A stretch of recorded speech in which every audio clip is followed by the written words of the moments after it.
میں ہوں آج کی پریزنٹر سائیکولوجسٹ نیلا مختار، اور میرے ساتھ گیسٹ اسپیکر جو موجود ہیں سر عمر نذیر۔ آج پیشہ کے آپ جو ہیں پیشہ کے اعتبار سے براڈ کاسٹر بھی ہیں، استاد بھی ہیں اور ٹرینر بھی ہیں، اور youth empowerment society week of blessing celebrate کر رہی ہے، جس میں بہت سارے ویریس سیمینار، ریڈیو سیشنز اور ایکٹیویٹیز منعقد کروائی جا رہی ہیں۔ تو اسی سلسلہ سے ہم لوگ آج یہاں پہ موجود ہیں، اور آج یہاں موجود ہونے کا بنیادی مقصد ہمارا نوجوانوں میں سیرت النبی صلی اللہ علیہ وآلہ وسلم کے حوالے سے ان موضوعات کو روشناس کروانا ہے جن کو ہم اپنی عملی زندگی میں فراموش کرتے جا رہے ہیں۔ آج یہ موقع ہے کہ ہم ان باتوں کو سمجھیں، نہ صرف سمجھیں بلکہ اپنی زندگی کو سیرت النبی صلی اللہ علیہ وآلہ وسلم کے مطابق ڈھال بھی سکیں۔ اور اسی مناسبت سے ہم نے آج کا ریڈیو پروگرام جو ہے اس کا آغاز کیا ہے، تاکہ ہم الفاظ کی دنیا سے اعمال کی دنیا میں قدم رکھ سکیں۔ تو سر آپ بتائیں کہ آپ اس حوالے سے نوجوانوں کو کیا میسیج یا پیغام کنوے کرنا چاہیں گے کہ ہم اس طرف موو کریں اور اپنی زندگی کو سیرت النبی صلی اللہ علیہ وسلم کے اکارڈنگ ایک بہترین سانچے میں ڈال سکیں؟ سب سے دے سکوں نوجوانوں کو، تاکہ وہ سیرت رسول صلی اللہ علیہ وآلہ وسلم کو سمجھ سکیں، اور ایٹ لیسٹ کم از کم اتنا تو سمجھ سکیں جتنا ایز بینگ ٹیچرز ہم رسول کریم صلی اللہ علیہ وآلہ وسلم کی سیرت کو پڑھتے ہیں، سمجھتے ہیں اور اس پہ عمل کرنے کی کوشش کرتے ہیں۔ بنیادی طور پر ربیع الاول کا جو مہینہ ہے وہ آقا کریم صلی اللہ علیہ وآلہ وسلم کی آمد کا مہینہ ہے، اور اس مہینے کی بے شمار برکتیں ہیں۔ لوگ ذکر اذکار کرتے ہیں، درود و سلام پڑھتے ہیں، اور کہیں نہ کہیں ہمیں موقع ملتا ہے کہ ہم اپنے آپ کو ایڈریس کریں، ری ایڈریس کریں، اور جانچیں کہ ہم رسول کریم صلی اللہ علیہ وآلہ وسلم سے صرف لفاظی محبت کرتے ہیں کہ ان سے محبت کا اظہار ہم عمل سے بھی کرتے ہیں۔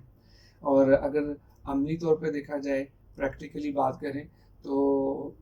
کوئی ایسا امتی نہیں ہے جو رسول اللہ صلی اللہ علیہ وآلہ وسلم سے پیار کا اظہار نہ کرتا ہو۔ ہم سب ہی رسول کریم صلی اللہ علیہ وآلہ وسلم سے محبت کرتے ہیں، لیکن یہ محبت صرف زبانی کلامی محبت نہیں ہونی چاہیے، یہ محبت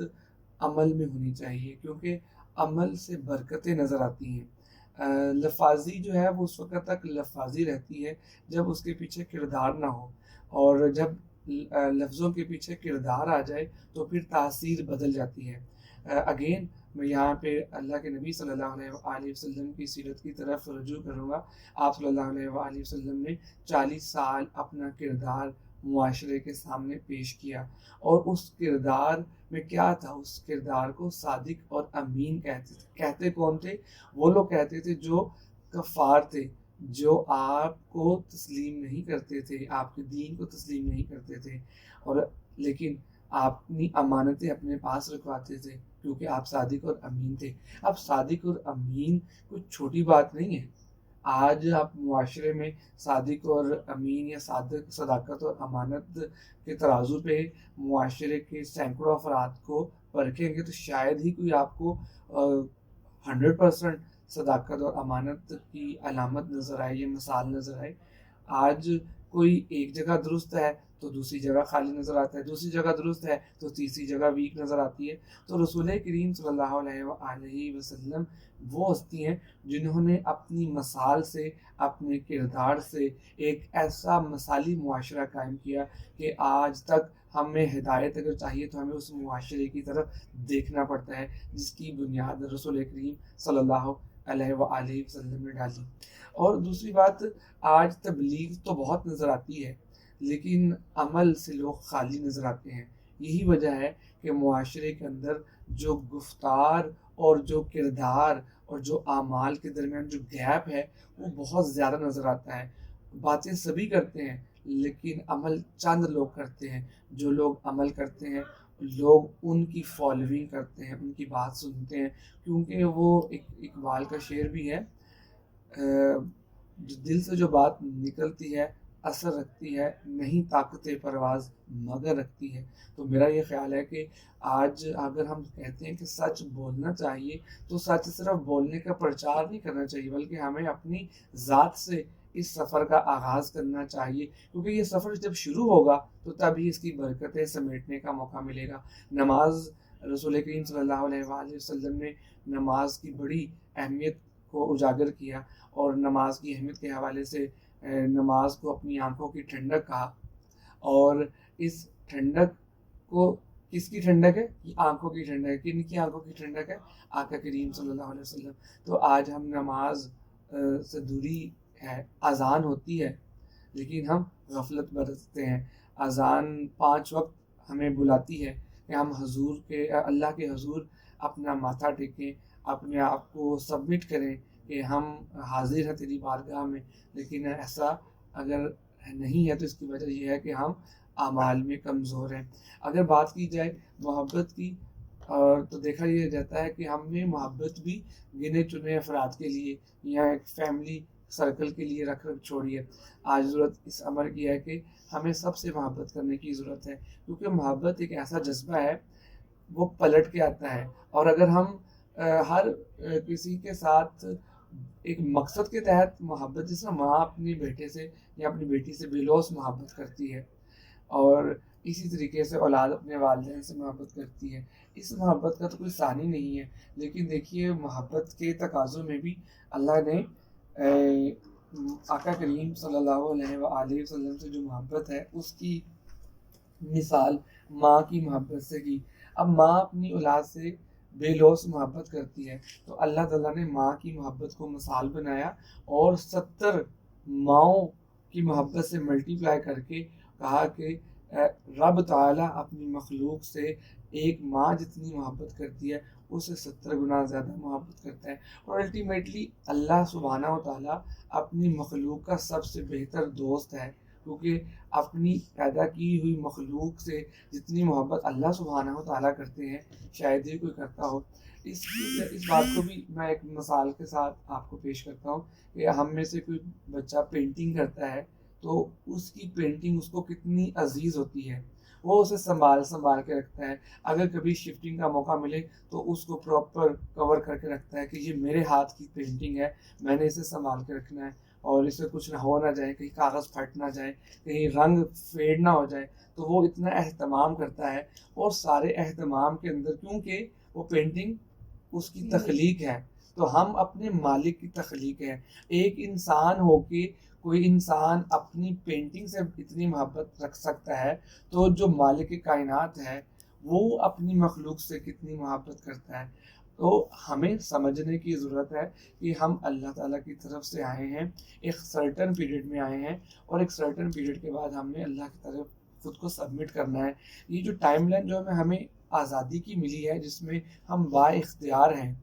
تو اس میں ہمیں ذمہ داری کا مظاہرہ کرنا ہے۔ ہمیں اپنے افعال، اپنے اعمال کو اس سانچے میں ڈالنا ہے جس سانچے کی ترغیب قرآن مجید فرقان حمید میں اللہ سبحانہ و تعالیٰ نے دی۔ لَقَدْ كَانَ لَكُمْ فِي رَسُولِ اللَّهِ أُسْوَةٌ حَسَنَةٌ، کہ بے شک تمہارے لیے رسول کریم صلی اللہ علیہ وآلہ وسلم کی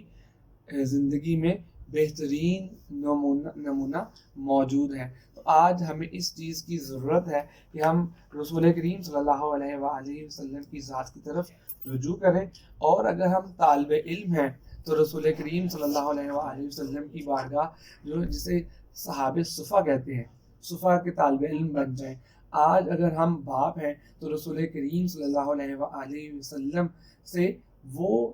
آداب سیکھیں جو باپ کی شان کو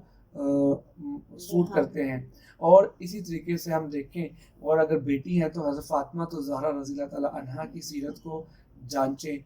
انہیں پڑھیں، ان سے سیکھیں، اور اگر بیٹے ہیں تو ان سے جانیں کہ کس طریقے سے رسول کریم صلی اللہ علیہ وآلہ وسلم نے یتیمی میں آنکھ کھولی، لیکن اس معاشرے سے، اس دنیا سے اور اپنی امت سے جو انہوں نے محبت کا اظہار کیا، والہانہ، اور میں تو یہ کہوں گا کہ بے لوث محبت کا اظہار کیا، کہ کوئی اپنی اولاد سے سب سے بڑھ کر محبت کرتا ہے۔ اور ہمیں معلوم ہے کہ اللہ تعالیٰ نے رسول کریم صلی اللہ علیہ وآلہ وسلم کو کچھ روایات کے مطابق 3 اور کچھ روایات کے مطابق 1 برخوردار عطا کیے، لیکن ان کی زندگی زیادہ نہ ہو سکی، تو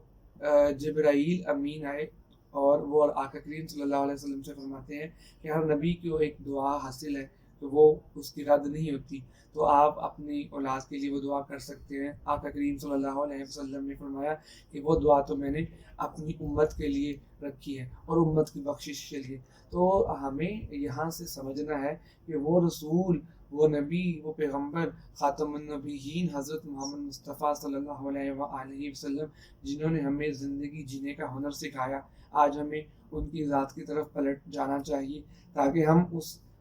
سیرت کی روشنی سے خود کو منور کر سکیں، اور نہ صرف منور کر سکیں بلکہ اگر ہم اس کردار کے مطابق اپنے آپ کو ڈال گئے تو یقیناً ہمارا کردار بھی معاشرے کے لیے مفید ثابت ہوگا اور معاشرے میں امن، محبت، برداشت، تحمل اور اچھی قدریں فروغ پائیں گی اور معاشرہ بہتر کی طرف موو کر سکتا ہے.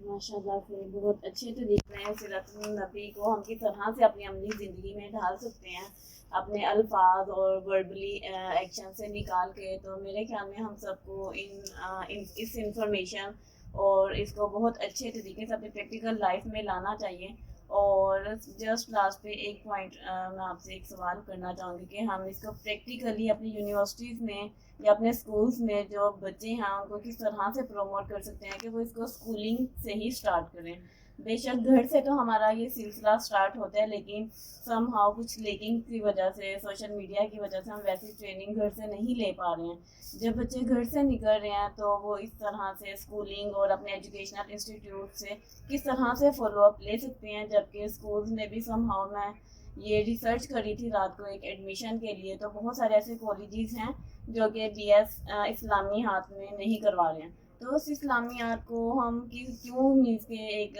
ڈیمینش سائڈ پہ لے کے جا رہے ہیں، اور جبکہ بچوں کا اس میں ٹرینڈ ہے. تو بہت سارے اسٹوڈنٹ میں نے کالج کو وزٹ کیا، کالجز کا نیم تو فی الحال میں مینشن نہیں کروں گی، لیکن اسٹوڈنٹ بہت زیادہ ڈس اپوائنٹ تھے اور ان کا اسٹریس اور ڈپریشن لیول کو میں میجر کر سکتی تھی کہ وہ خود کو کس پوائنٹ پہ لے کے جا رہے ہیں. آج ہو کے ایک بچی یہ کہہ رہی تھی کہ مجھے زندہ نہیں رہنا ہے، کہ بھئی میں اسلامیات میں اپنی ایجوکیشن کو لے کے جانا چاہ رہی تھی لیکن اب کالجز بہت سارے 3 سے 4 کالجز اس نے پتہ کیا تو وہ نہیں کروا رہے تھے. تو اس صورتحال میں ہم اپنے ایجوکیشنل انسٹیٹیوٹ سے کس طرح سے لرننگ لے سکتے ہیں؟ جی ایک اچھا سوال آپ نے کیا. ہمیں بہت جدت ہے، بہت ڈائنامک دنیا ہے. شاید ہم سے پہلے جو پچھلی جنریشنز ہیں انہیں اتنی جدت والی زندگی میسر نہ آئی ہو جتنی جدت کے ساتھ آج ہم زندگی میں آگے بڑھتے چلے جا رہے ہیں. اور اس بڑھتی ہوئی زندگی میں جو لوگ اپنی ماضی کو فراموش کر دیتے ہیں، میں اس کی مثال ایسے دیتا ہوں کہ ایک خوبصورت درخت اس وقت تک خوبصورت رہتا ہے جب تک اس کی جڑیں زمین میں پیوست رہتی ہیں، اور اگر خدا نخواستہ جڑوں کو نقصان پہنچ جائے تو بے شمار پتوں کا حامل، خوبصورت پھل کا حامل اور خوبصورت سائے کا حامل درخت بھی اپنی زندگی کو طوالت نہیں دے سکتا. بالکل ایسے ہی اگر ہم اپنے اسلاف کو، اپنی بیسکس کو، اپنی بنیادی قدروں کو فراموش کر دیں گے تو پھر ہم آگے ترقی نہیں کر سکیں گے. ہم بھی اس درخت کی طرح مرجھا جائیں گے جس کی جڑوں نے زمین سے رابطہ توڑ دیا. آج ضرورت اس امر کی ہے کہ ہر فرد اپنی ذمہ داری کو پہچانے، اور وہ افراد کسی نہ کسی ادارے سے منسلک ہوتے ہیں، اور اس ماحول کے اندر خاص کر تدریسی اداروں کی بڑی ذمہ داری ہے کہ تدریسی اداروں میں کون ہوتے ہیں؟ اساتذہ ہوتے ہیں. اساتذہ کی یہ ذمہ داری ہے کہ وہ اپنے انفلوئنس کو بہتر بنانے کے لیے اپنے کردار پہ کام کریں. کردار ایسی دولت ہے، یہ میسر آ جائے تو آپ کی تعلیم کے اندر تاثیر پیدا ہو جاتی ہے. اور اگر آپ کردار سے خالی ہوں اور دنیا کے بہترین فلسفے کو بھی آپ ٹیچ اور پریچ کریں تو اس کے اثرات مرتب نہیں ہو سکتے کیونکہ آپ خود عمل سے نہیں گزرتے. آج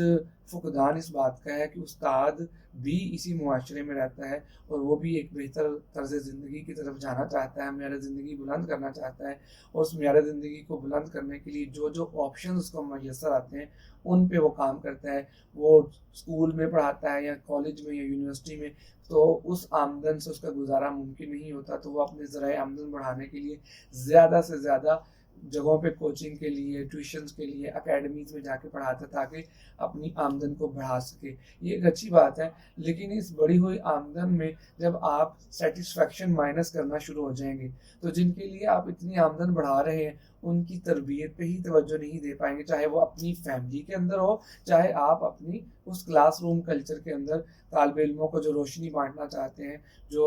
ان کو کردار کی پختگی دینا چاہتے ہیں. اگر آپ خود ایک پختہ، ایک اچھے کردار کے حامل نہیں ہوں گے، ایک مثبت مائنڈ کے حامل نہیں ہوں گے، تو آپ اپنے طالب علموں میں اچھی ویلیوز کیسے ڈال سکتے ہیں؟ تو میں یہ سمجھتا ہوں کہ آج ٹیکنالوجی نے جہاں ہمیں جدت پرووائڈ کی ہے، ہمیں آسانیاں دی ہیں، وہیں آج ہم میں سے ہر کوئی اپنے اپنے محاذ پر، اگر آپ استاد ہیں، اگر آپ کسی ورک شاپ میں کام کرتے ہیں مکینک کی حیثیت سے، آپ ایک اسٹور چلاتے ہیں سیلز مین کی حیثیت سے، آپ ڈاکٹر ہیں، آپ انجینئر ہیں، آپ مالی ہیں، آپ زندگی کے جس بھی شعبے سے جڑے ہوئے ہیں، اگر آپ ذمہ داری محسوس کریں گے، اور جب ذمہ داری محسوس کریں گے تو آپ سمجھیں گے کہ آپ جواب دہ ہیں اپنے اعمال کے لیے. تو آج ہم سمجھتے ہیں کہ ہم کسی کے آگے جواب دہ نہیں، حتیٰ کہ ہم سب کو اپنے اللہ کے حضور اپنے اعمال کی جواب دہی کے لیے پیش ہونا ہے. تو جب ہمیں اس چیز کی فکر ہوگی کہ ہم نے کسی کے حضور پیش ہونا ہے دنیا میں، تو چلو اگر بچ بھی گئے تو رب کے حضور تو پیش ہونا ہے نا، تو ہمیں اپنے نامہ اعمال کو درست کرنا چاہیے. جب اس معاشرے کا ہر فرد اپنی ذمہ داری محسوس کرے گا تو پھر اس معاشرے کے اندر بدلاؤ آئے گا. اور جہاں تک آپ نے ڈسپلن کی بات کی تو میرا خیال ہے کہ یہ اتنی پریشانی کی بات نہیں ہے. ڈسپلن ایک کالج میں نہیں ہے یا دوسرے کالج میں نہیں ہے تو تیسرے میں مل جائے گا. اگر آپ کو جستجو ہے اور آپ صحیح رستے کا تعین کر چکے ہیں، جو بھی آپ سمجھتے ہیں، دیکھیے اسلامیات ایک سبجیکٹ ہے، اسی طرح کیمسٹری ایک سبجیکٹ ہے، اسی طرح میتھمیٹکس ایک سبجیکٹ ہے. سبھی مضامین ہمیں اس شعبے کا علم دیتے ہیں، لیکن اگر آپ کو خاص رغبت ہے کسی ایک علم کے ساتھ تو آپ کے لیے علم کے دروازے بند نہیں ہوئے، علم کے دروازے تو کھلے ہوئے ہیں. آج گوگل کا زمانہ ہے، گوگل بابا سے آپ معلومات لے سکتے ہیں. آج یوٹیوب کا زمانہ ہے، آپ ہر طبقہ فکر کے عالم دین، چوٹی کے عالم دین کی گفتگو سن کے اپنے دین کی کو تازہ کر سکتے ہیں، جذبے کو تازہ کر سکتے ہیں. اس کے علاوہ لائبریریوں میں کتابیں موجود ہیں. میں یہ کہوں گا کہ کہیں نہ کہیں رہنمائی کی کمی ہے اور کہیں نہ کہیں ڈائریکشن کی کمی ہے. اگر صحیح ڈائریکشن مل جائے اور صحیح رہنمائی مل جائے تو انقلاب برپا کر سکتے ہیں نوجوان. اللہ تعالیٰ نے نوجوانوں کو بے شمار ایسی صلاحیتوں سے نوازا ہے جو بہت سارے میچور لوگوں کے پاس کم ہوتی ہیں. 40 سال کے عمر میں انسان کے پاس ڈائریکشن ہوتی ہے، لیکن توانائی کا وہ معیار شاید نہیں ہوتا جو 20 سال کی عمر میں کسی نوجوان کو حاصل ہوتا ہے. تو میرے خیال میں نوجوانوں کو صحیح سمت کے لیے اپنے اساتذہ سے رابطہ کرنا چاہیے. معاشرے میں جنہیں وہ سمجھتے ہیں کہ اچھا کردار ادا کر رہے ہیں ان سے ملنا چاہیے، ان سے جا کے سلام کرنا چاہیے اور ان سے رہنمائی لینے میں کوئی حرج نہیں ہے. دیکھیے کوئی آپ سے آگے ہے تو اس سے پوچھیں گے تو آپ کو وہ بتائے گا، ایک نہیں بتائے گا تو دوسرا بتا دے گا. اگر میں سوال ہی نہیں کروں گا اور میں کہوں گا کہ معاشرے کے اندر تو آکسیجن کی کمی ہے، تو آکسیجن کی کمی نہیں ہے. میں نے اپنے آپ کو جس آلودہ ماحول میں رکھا ہوا ہے وہاں آکسیجن کی کمی ہے. اگر میں وہاں سے نکل کے ایک تھوڑا تازہ ماحول میں چلا جاؤں گا جہاں مجھے آکسیجن میسر آئے گی تو یقیناً میں گرو کروں گا. تو میرا خیال ہے کہ اس کا ذمہ دار نہ تو معاشرے کو ایک حد تک ٹھہرایا جا سکتا ہے، نہ ہم اداروں کی طرف انگلیاں اٹھا سکتے ہیں. اتنے آپشنز موجود ہیں، ان آپشنز میں اپنا بہتر آپشن تلاش کیا جا سکتا ہے. اور اگر نہیں بھی ملتا تو علامہ اقبال اوپن یونیورسٹی کا پلیٹ فارم موجود ہے، ورچوئل یونیورسٹی کا پلیٹ فارم موجود ہے، اور اس کے علاوہ دیگر مدارس کے آج کل تو بہت سارے مدارس بھی آن لائن اپنی سروسز دے رہے ہیں. تو میں یہ کہوں گا کہ یہ کہہ کہ کوئی اپنے آپ کو بری ذمہ نہیں کر سکتا کہ مجھے یہ نہیں ملا. آپ برے لوگوں کے مائنڈ سیٹ سے نکل آئیں. دیکھیے میں یہ سمجھتا ہوں کہ معاشرے کے اندر اچھے ذہن کے لوگ بھی موجود ہوتے ہیں، صحت مند ذہن کے لوگ بھی موجود ہوتے ہیں، اور علم مائنڈیڈ لوگ بھی موجود ہوتے ہیں. علم مائنڈیڈ لوگ ٹاکسک کی طرح ہوتے ہیں، اگر آپ ان کی صحبت میں رہیں تو وہ آپ کے اندر بھی وہ نیگیٹیوٹی کے ایلیمنٹس پیدا کر دیتے ہیں. وہ ایک جملہ مجھے یاد آ رہا ہے، man is known by the company he keeps. تو اگر آپ روشن خیال لوگوں میں رہیں گے جو سوسائٹی سے 2 قدم آگے دیکھنا پسند کرتے ہیں، پازیٹیو لوگوں میں رہیں گے، تو آپ کے ارد گرد پازیٹیوٹی کریٹ ہونا شروع ہو جائے گی. اور اگر آپ ill minded اور ہر وقت جو منفی بات کرتے ہیں, ہر وقت جو نیگیٹو انرجی ڈسیمینیٹ کرتے ہیں, تو آپ جتنے مرضی اچھے ہوں آپ اس اثر سے خالی نہیں ہو سکتے. نفسیات کی ایک ریسرچ یہ کہتی ہے کہ آپ پہ ان 5 لوگوں کا بہت زیادہ اثر رہتا ہے جن 5 لوگوں سے آپ ڈیلی بیسس پہ ملتے ہیں یا ان میں اٹھتے بیٹھتے ہیں. تو آپ اپنا سوشل سرکل چینج کریں. آپ سوشل سرکل چینج کرنے سے اپنے آپ کو بچا سکتے ہیں, اپنی ذہنی صحت بہتر بنا سکتے ہیں. آپ ان لوگوں میں موو کریں جو اپنی جسم کا خیال رکھتے ہیں, اپنی فزیکل صحت کا خیال رکھتے ہیں. دیکھیے عقل اور دماغ اللہ کی نعمت ہے, یہ جسم بھی اللہ کی نعمت ہے. جسم کی صحت کا تعلق ورزش کے ساتھ ہے, ذہن کی صحت کا تعلق اچھے لوگوں کے ساتھ اٹھنا بیٹھنا اور تعلق رکھنا ہے. اور اسی طرح روح کی صحت کا تعلق جب آپ نیک لوگوں میں اٹھے بیٹھیں گے تو آپ کی روح زندہ رہے گی. اور اگر آپ گنہگار لوگوں میں یہ جو منفی باتیں یا جو کام نہیں کرتے باتیں کرتے ہیں تو آپ کو بھی الٹیمیٹلی آپ بھی انہیں کی طرح شکوہ شکایت کرتے نظر آئیں گے. کیونکہ اگین یہ انڈیویجول کی چوائس ہے کہ آپ اپنے آپ کو کہاں دیکھنا چاہتے ہیں. جہاں دیکھنا چاہتے ہیں پھر ویسے ہی ایفرٹ کرنا شروع کر دیں. اگر آپ گلاب کے پھولوں کے درمیان ہوں گے تو آپ خود گلاب کا پھول نہ بھی ہوئے تو آپ سے گلاب کی خوشبو ضرور آئے گی. اور اگر آپ کانٹوں اور جھاڑیوں میں ہوئے اور آپ نے وہیں اپنا اوڑھنا بچھونا رکھ لیا تو پھر آپ جتنے مرضی گلاب کی اہمیت رکھتے ہوں, آپ کھلے ہوئے گلاب کی مانند ہو نظر تو آئیں گے, لیکن آپ پہ انفلوئنس ان جھاڑیوں کا رہے گا. تو میرے خیال میں یہ انفرادی طور پر ہم سب کی ذمہ داری ہے کہ ہم اپنے اچھائی اور برائی کے فیصلے خود کریں. اور اگر ایک گلی میں میرے لیے راستہ نہیں بن رہا تو میں راستہ بدل لوں, بجائے کہ میں کہوں اسی علاقے میں کوئی کالج کھلے گا تو میں یہاں پہ ایم اے اسلامیات کروں گی یا کروں گا, تو نہ تو وہ کھلے گا اور آپ اپنی زندگی ویسے ہی روشن کیے بغیر گزار دیں. تو یہ آنسر نہیں ہے. آقا کریم صلی اللہ علیہ وسلم کی زندگی سے کیا خوبصورت مثال اللہ تعالیٰ نے دماغ میں ڈالی ہے. مدینہ میں مکہ میں رسول کریم صلی اللہ علیہ وسلم کو کتنی محبت تھی مکہ سے, لیکن جب کفار نے مشرکین نے آپ کے لیے وہاں جینا مشکل کر دیا تو آقا کریم صلی اللہ علیہ وآلہ وسلم نے بہتری کے لیے ہجرت کی, مدینہ کی طرف چلے گئے اور پھر مدینہ کو بسایا. اور پھر ایک وقت آیا کہ آپ فاتح مکہ کے طور پر واپس آئے اور آپ لوگوں نے دوبارہ پھر وہ ساری بہاریں دیکھی مکہ کے اندر. تو میری یہ بات کہنے کا ہے کہ آپ اپنی آپ کو بند گلی کا مسافر نہ رکھیں, جہاں سے روشنی ملتی ہے وہ روشنی لیں. اور آقا کریم صلی اللہ علیہ وآلہ وسلم کا بڑا ہی خوبصورت فرمان ہے کہ حکمت مومن کی گم شدہ میراث ہے, جہاں سے ملتی ہے پا لیتا ہے. تو اگر کسی کو ہدایت چاہیے تو ہدایت اسے ضرور ملے گی.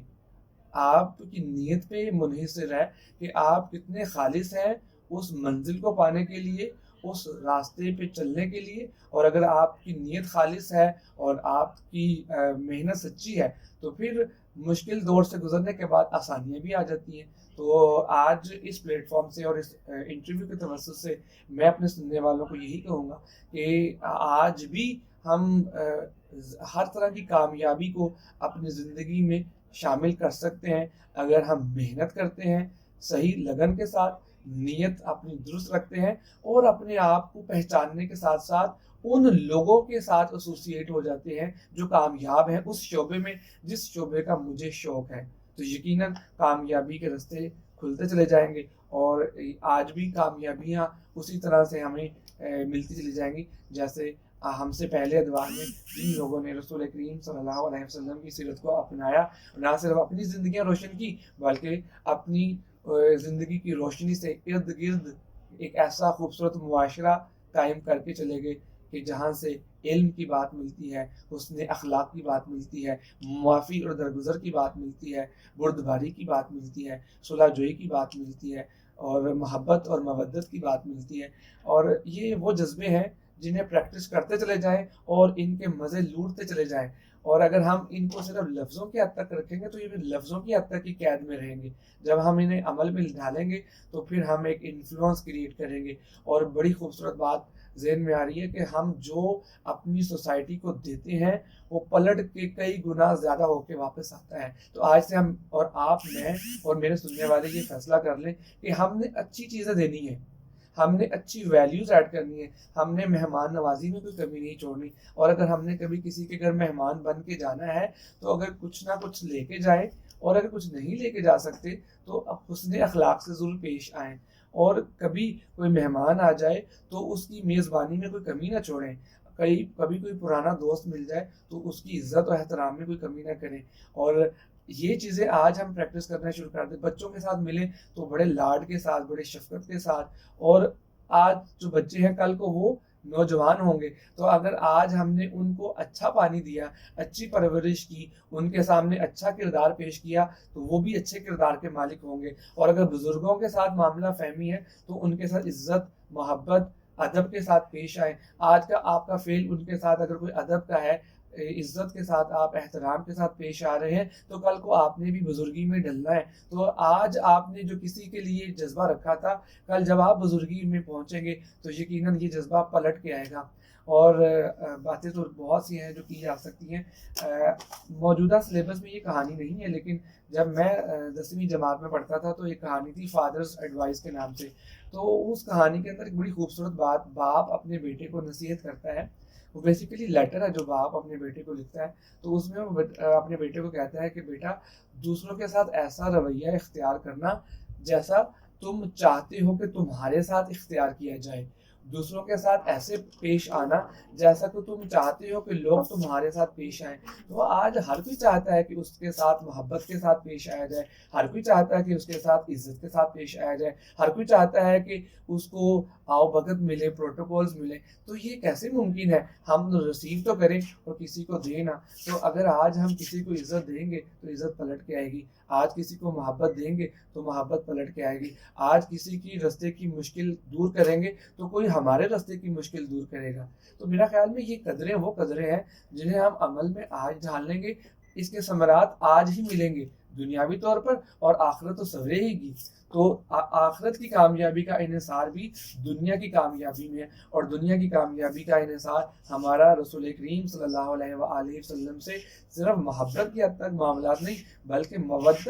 اور ان کی فالوئنگ، ان کی پیروی کے ساتھ جڑے ہوئے ہیں۔ جتنی جلدی ہم رجوع کر لیں گے اتنی جلدی ہمیں روشنی مل جائے گی، اور جتنی جستجو ہوگی روشنی کی اتنی زیادہ روشنی ملے گی، اور ہمارا سینہ منور ہوگا، اور یہ کرنیں پھر اس سینے سے ایک آس پاس ایک اچھا معاشرے کو تشکیل دینے میں بہت اہم کردار ادا کر سکتی ہیں۔ اور قرآن مجید کی ایک آیت اسی حوالے سے اللہ تعالیٰ نے قرآن مجید کے 4 پارے میں فرمایا، قُلْ إِن كُنتُمْ تُحِبُّونَ اللَّهَ فَاتَّبِعُونِ يُحْبِبْكُمُ اللَّهُ۔ اللہ تعالیٰ نے بھی کنڈیشن لگا دی، اگر تم چاہتے ہو کہ اللہ تم سے محبت کرے تو پھر تم کیا کرو کہ آقا کریم صلی اللہ علیہ وسلم سے محبت کرو، تو جب تم آقا کریم صلی اللہ علیہ وسلم سے محبت کرو گے تو اللہ تم سے محبت کرے گا۔ سو اللہ تعالیٰ بھی اپنی محبت کو مشروط کر دیتا ہے رسول کریم صلی اللہ علیہ وآلہ وسلم کی محبت سے۔ تو میرے خیال میں آقا کریم صلی اللہ علیہ وسلم کی محبت وہ اثاثہ ہے جو ہمیں ہمارے بزرگوں سے ملا، اور ہمیں چاہیے کہ اس پہ عمل کریں، اور اس محبت کے ساتھ اس اثاثے کو اپنے آنے والی نسلوں میں منتقل کریں، اور ایک سے دوسرے کو روشنی بانٹیں۔